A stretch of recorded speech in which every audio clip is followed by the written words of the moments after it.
Okay, it's now recording.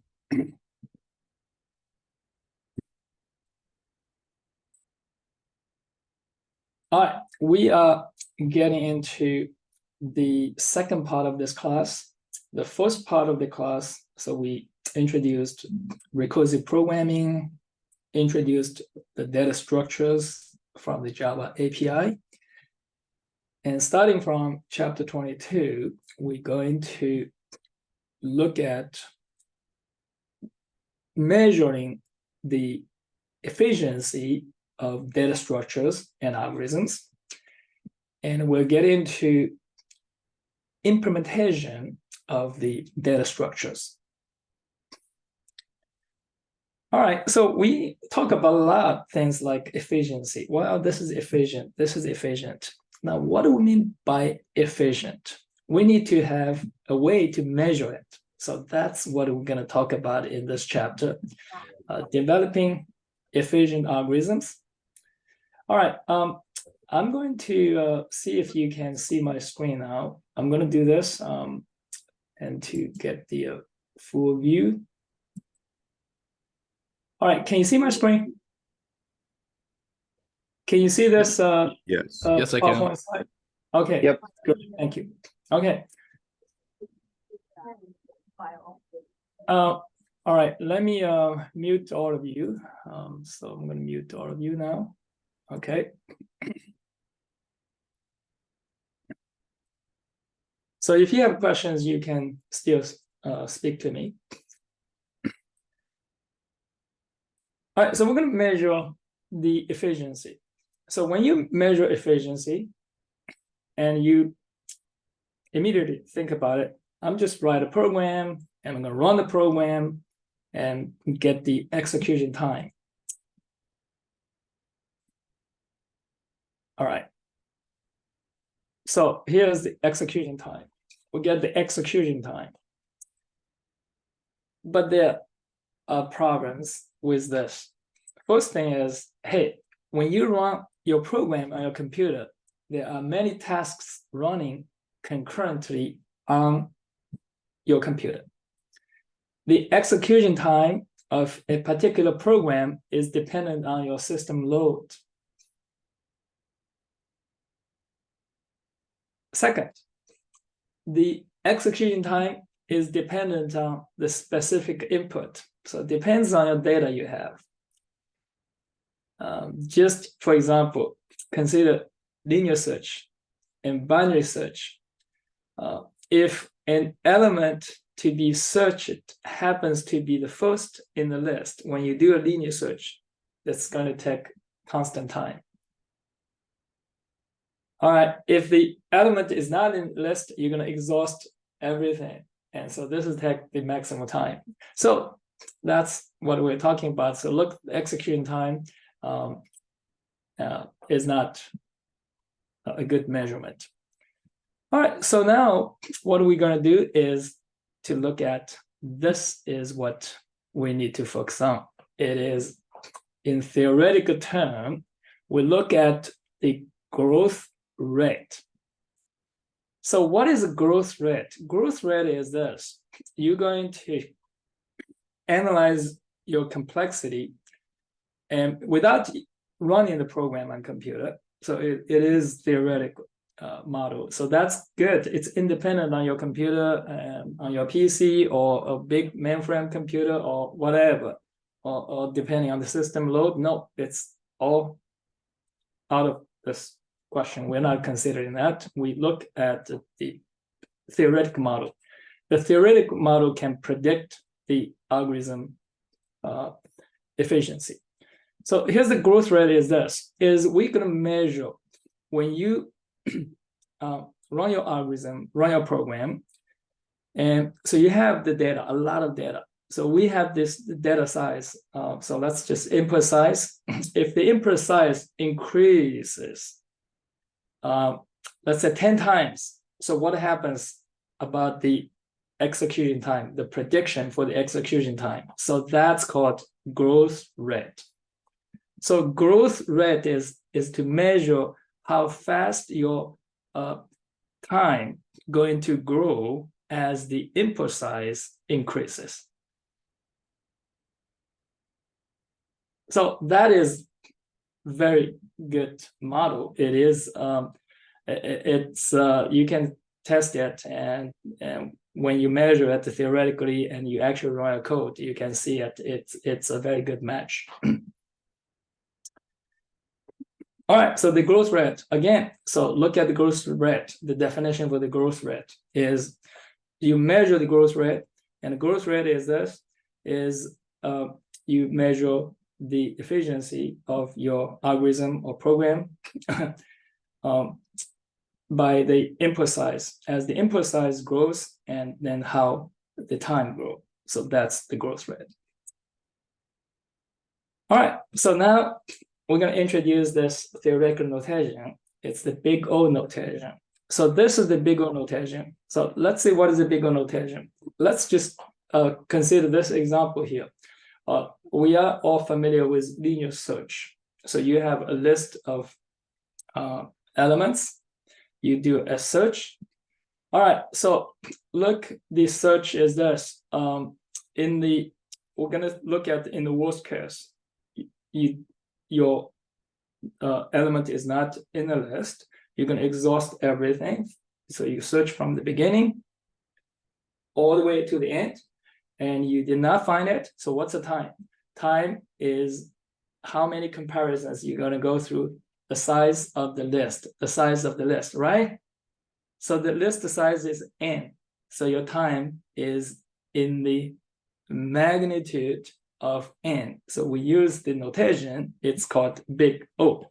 Big O notation, it's order of n. So this is pronounced it as order of n using mathematical notation is O, the big O, and n. So n is the input size.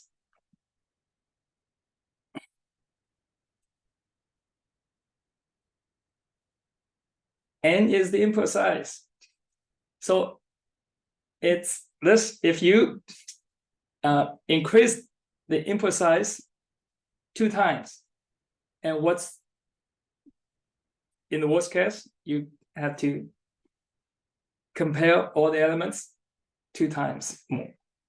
So increase 10 times, it's going to be 10 times more.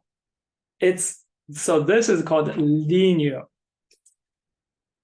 time complexity order of n. So n is the data size, the input size. All right, so this is the notation, theoretical notation. So we're gonna look at it more here. So the next, I wanted to study it from the book, look at very simple explanation for this, the best scenario and the worst scenario and average case. So this is depending on your data, right? So it's in the linear search.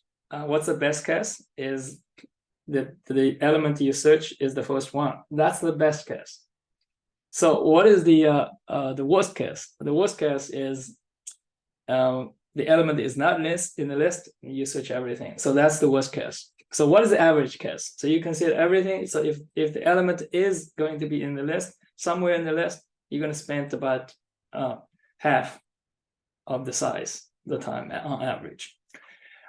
All right, so what we are going to look at it in most situations in algorithm analysis, we look at the worst case. Because the best case is not representative. And the average case, it's difficult to analyze mathematically. Because you can consider all the probabilities, all the combinations and the data and how this is organized. So it is it's a very daunting task. It's in most situations we're not be able to get the average case mathematically. So we look at the worst case, and actually it's very good. So the worst case is the best measurement. It's that you cannot be even worse than this. It's already the worst case, right? So that's what we are looking at in most situation, we look at the analysis of the algorithm in their worst case. All right, so this is the worst case. All right, so here, it's going to be easy. We're going to simplify the notation further. Is look at the big O notation. So I'm going to show you. This table is very small. I'm sorry about this. See if I'm not sure if I can increase it from this. No, you can't do anything. So it is. It's too small. Okay. Okay. So what's going on here? All right. So. Oh. Back here. All right, this table is too small.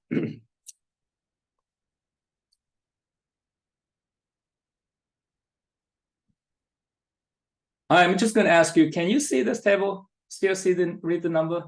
Yeah, I can read it. Yeah. Okay, all right, good. It's very small. Okay. So this is what I have here in this table here. You're going to see this n right here. So here's n, this is n, this is fn, is a function. So the theoretical measurement, the big O notation, is a function, and the parameter is the input size, is normally it's n. So that's the n is the one we're using, n. All right, so here, look at the input size, n is 100, and double the size, 200. So look at this, fn. So we're gonna find out the time is the it's here's n, it's n divided by 2, it's 100n. So this is the function. Function is 100n. And so if n is 100, 100n is this 10,000. All right. So you can look at this n is 100, it's n divided by 2 is 50. So if you have a 200, it's 200, and 100 right here, it's n divided by 2 is 100, and 100 times n is 200 is 20,000. All right. So, but you're gonna see all of this. It is this. It's fn. It's f200, and divided by f100. It's the same value. It's all 2's. So this is something means, hey, all this constant factors here. It's half here divided by 2, and this is 100 times n. They all can be ignored. So you can see this is called ignoring multiplicative constants. So when you do this this is analysis. So if you get to this time complexity, it's n divided by 2, or it's 100n, we can ignore the constants factor, and we get this is simplified as order of n. So that's actually right, because we're looking at the growth rate. We're not looking at the exact time in theoretical measurement. It's focused on the growth rate.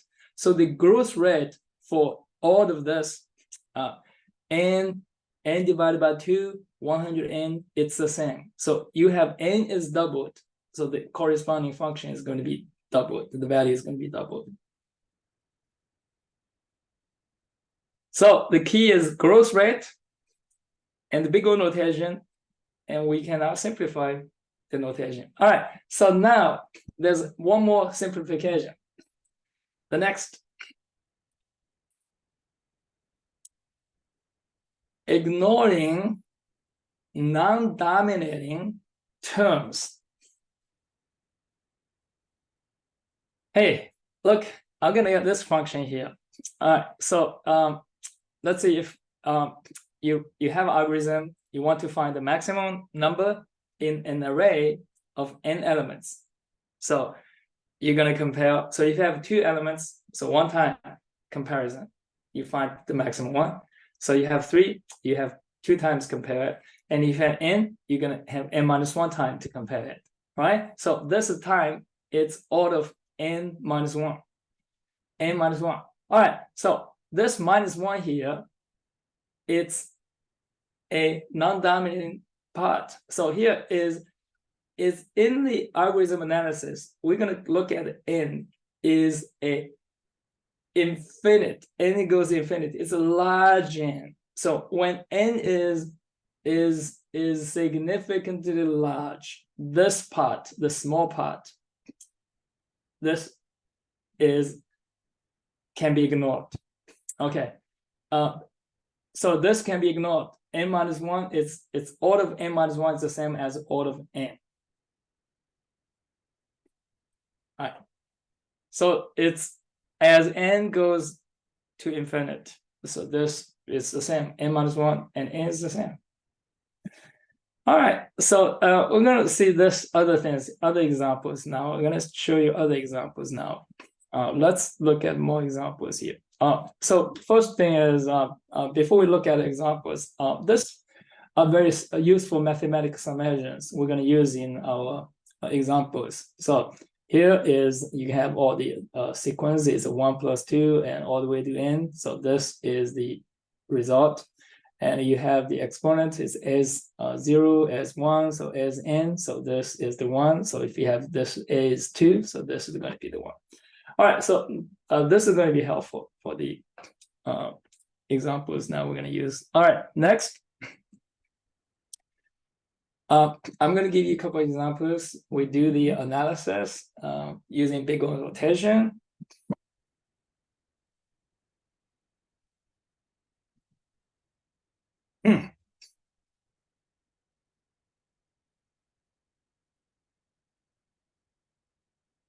All right, so first is this. We have this code. It's for loop. It's for I, and here, and we're going to start from 1 here, and I is less than or equal to n, so I plus plus. All right, so what do we do? We're going to do performing this thing.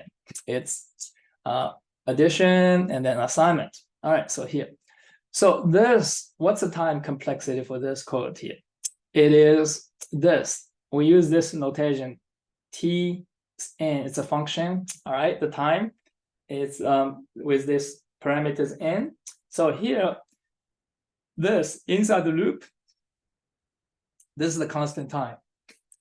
So it's addition, assignment, the constant time. So let's see, it's a c. It's the constant c here, c. And c times, how many times you're going to do this? N times. So what's the big O notation? We can simplify it. It's order of n. It's the same as is order of Cn, it's the same as order of n. So this, because it's constant, can be ignored. So the time complexity, it's order of n. And order of n, so this is called linear time. It's a linear time. So if we double it, and the input size doubled, and the time is doubled. So that's the linear time. It's tripled, 10 times is 10 times. Okay. All right. Now, I want you to do this in your time.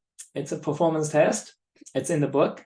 And you can actually run the code with different input size on your computer. You're going to see it. You increase the size inputs by 10, and you can get the 10 times. It's roughly going to be 10 times. So this is in the book, performance test in the book.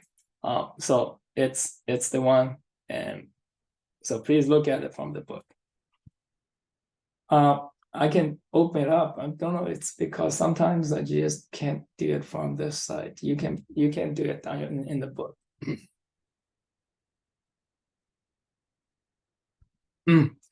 All right. Next, this one. So we look at like this. We have this is it's a loop inside the loop, a nested for loop.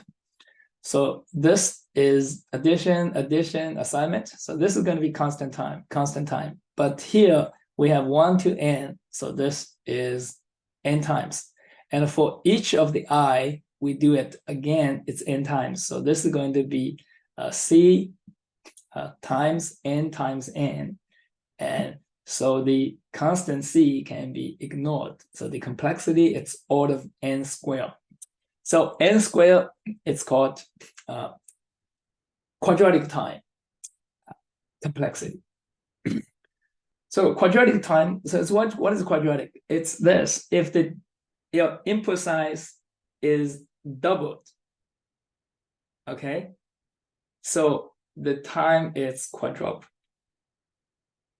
Okay, and 4 times more. So your size is doubled, is 2 times, and then the result actually you're going to see that it's 4 times more. So you can all write your code to do a test. So when you write a code test, you need to have this n is at least 10 million the size. You can see the difference, because if too small, you cannot see the difference.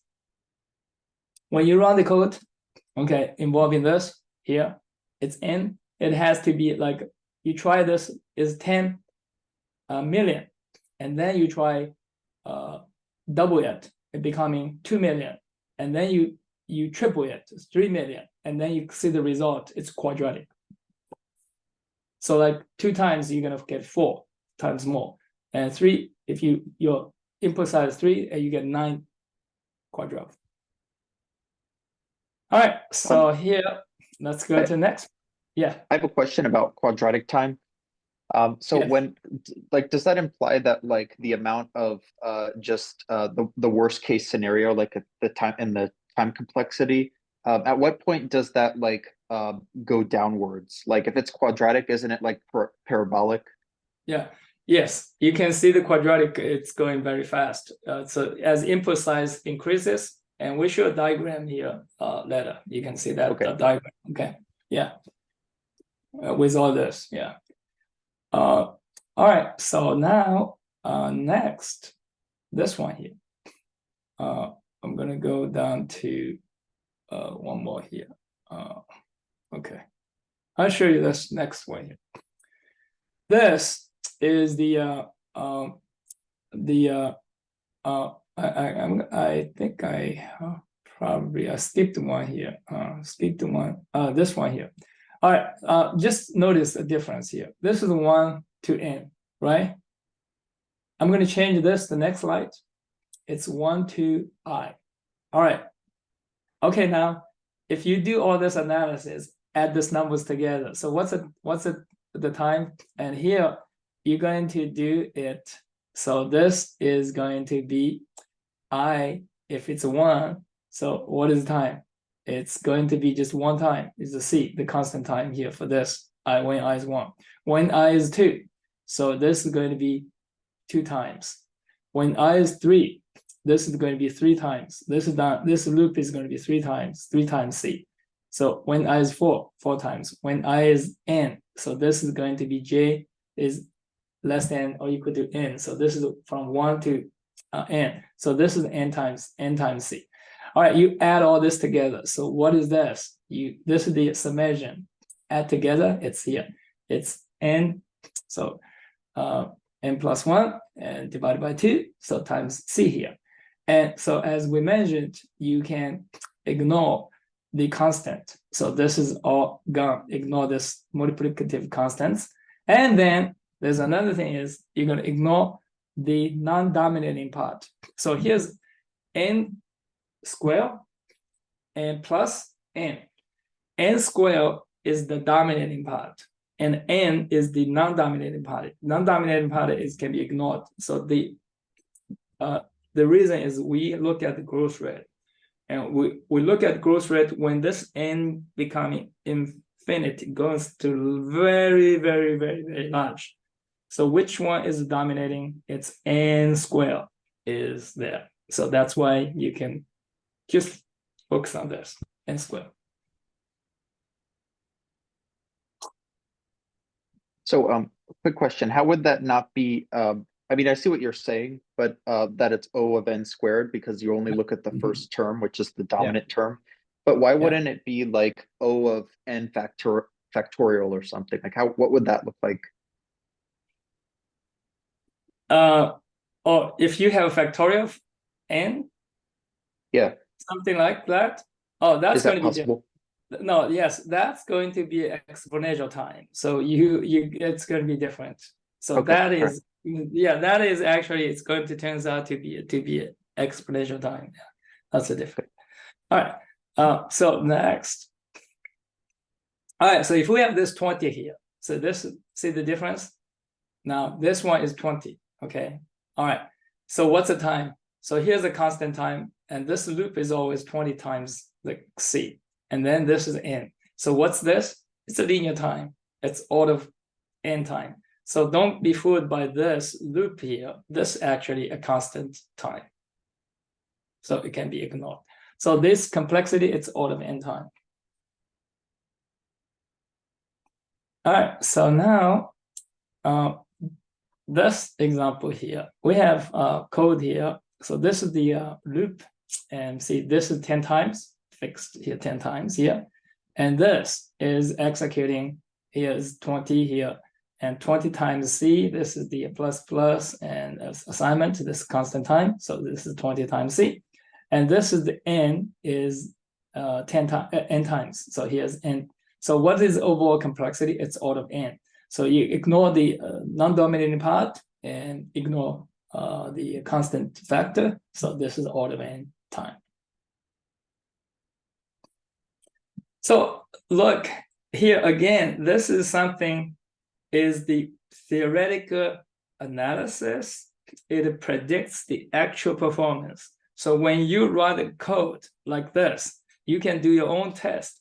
You have this n is 10 million, and then try n is 2 million, and try n is 10 million. You can see the time increase is by 2 or by 10 on your computer. All right, so here's another example here is if. So here's list that contains E. All right, so here's else. What's the time to do this list that contains E? Is in the worst case, it's order of n time. So this is order of n time. All right, so then you do the else. Else is going to be just go through iterate all the elements in the list. So this is going to be order of n time. So this is the time here is the time to test it. It's order of n time, and the time to go through this, it's order of n time. So it's still order of n time complexity.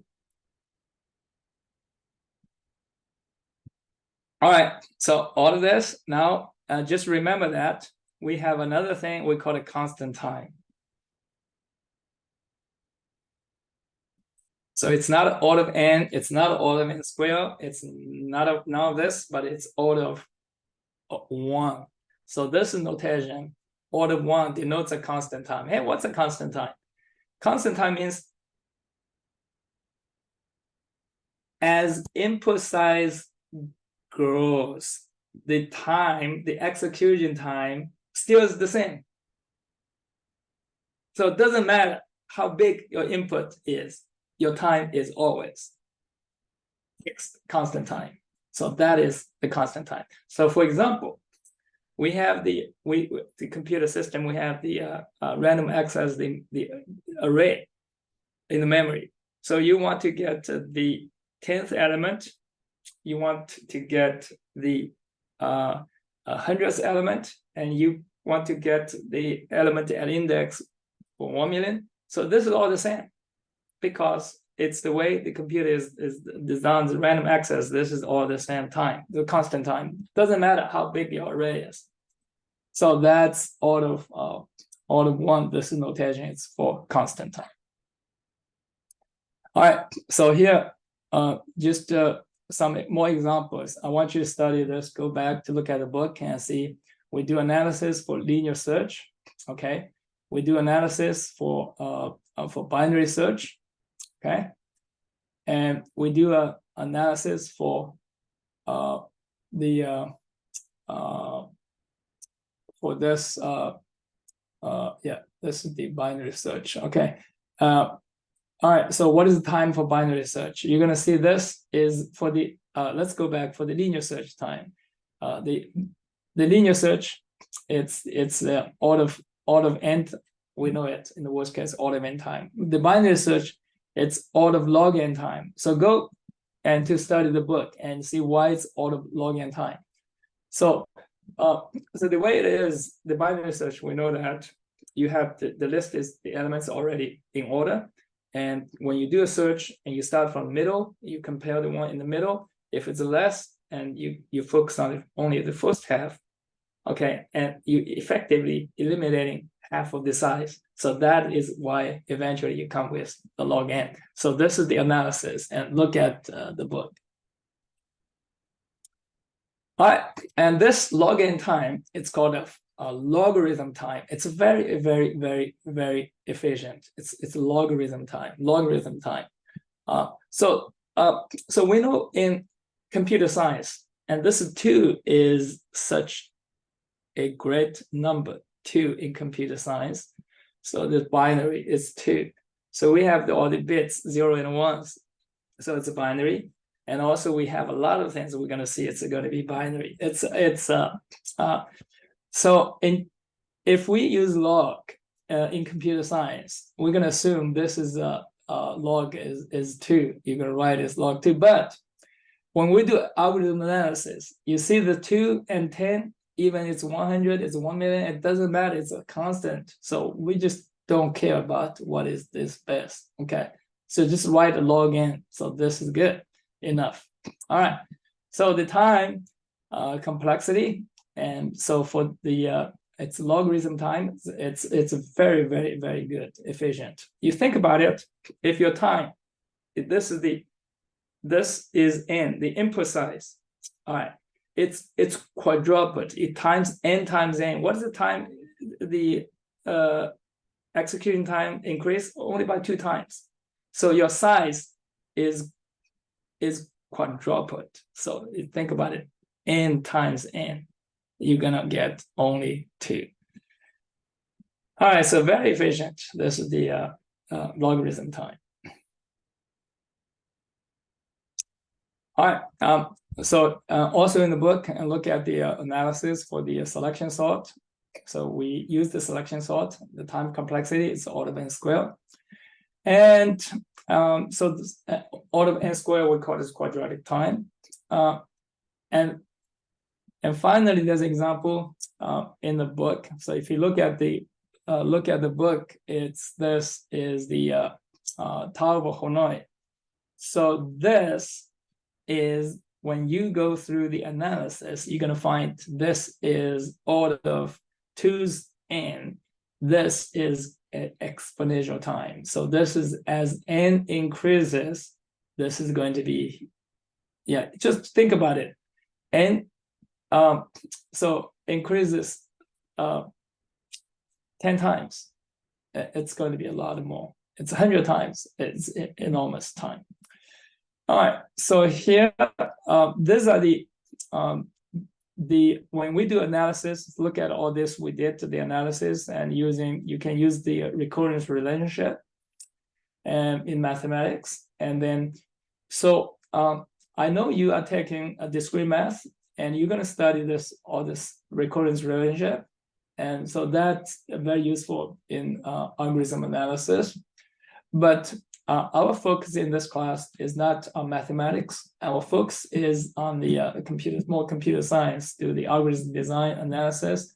So you just need to know it. I'm not going to test you how to do all this mathematics. Okay. All right, but this is good to know all this, the recurrence relationship. So what you're going to get. So if this is Tn, and like this is the when you do binary search, this is Tn, the size is n, right? So you're going to compare the element with the middle one. So that's going to take order of 1 times constant time. After that, the size is reduced to half. It's T's n divided by 2. So if you solve this recurrence relationship, you're going to say this is Tn is order of log n time. All right, I think I'm done a lot of this. You can look at the comparison here and see this is the diagram, and you can see constant time. It's here, order of 1. It's a linear time. It's a straight line.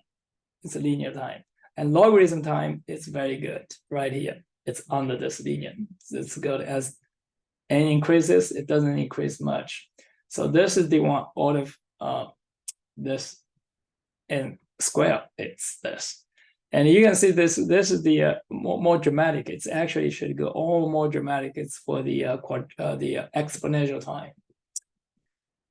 All right, so let's see what I'm going to do is I'm going to next time I'm going to start to look at the case studies for designing algorithm and using different approaches, and we analyze complexity. We're going to see and different ways to do things. We end up with different time complexity. All right, I'm going to finish this chapter next lecture, so that's going to be Friday. So in this chapter, we only need to study first part of the book. All right, I'm going to show you here what I mean by first part. Okay, so